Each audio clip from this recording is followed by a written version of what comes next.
తెలియాలి, తెలిసి తీరాలి. అబ్బా అబ్బా అబ్బా ఆహా అట్టా.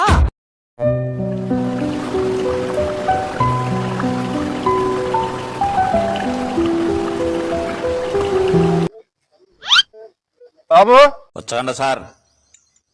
బాబు టీ 20 రూపాయలు సార్. 20 రూపాయలు.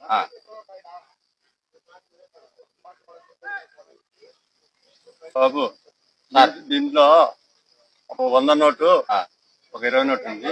టీకి 20 తీసుకో. ఓనర్కి 20 ఇచ్చిన 80 మిగులుతుంది, అంటే 90కి వచ్చే ఈ రోజు. 20 తీసుకోమంటే అతను 100 తీసుకున్నాడు. నాకు కళ్ళు కనపరావని మోసం చేస్తాడా? చెప్తా అతని పని. और अभी तो रुको, क्लाइमैक्स अभी बाकी है. బాబు अभी मजा आएगा ना भिड़ो. చెప్పండి సార్. బాబు ఇచ్చావా? సార్ నీకు ఇందాక టీకి 20 ఇచ్చా కదా, ఆ 20 ఇచ్చే బాబు. ఈ 100 తీసుకొని చిల్లర తీసుకురా బాబు. ఎవరురా నువ్వు? ఇంత టాలెంటెడ్ ఉన్నావు. ఏం సార్? ఏం లేదు బాబు, నా కోసం మంచి టీ తీసుకొని వచ్చావు. నీకు 20 రూపాయలు తిప్పిద్దామని 20 ఇదా. ఊరుకో ఎద్దులో ఉన్నావు, ఏడిస్తే దరిద్రంగా ఉంటుంది. చిల్లరదా.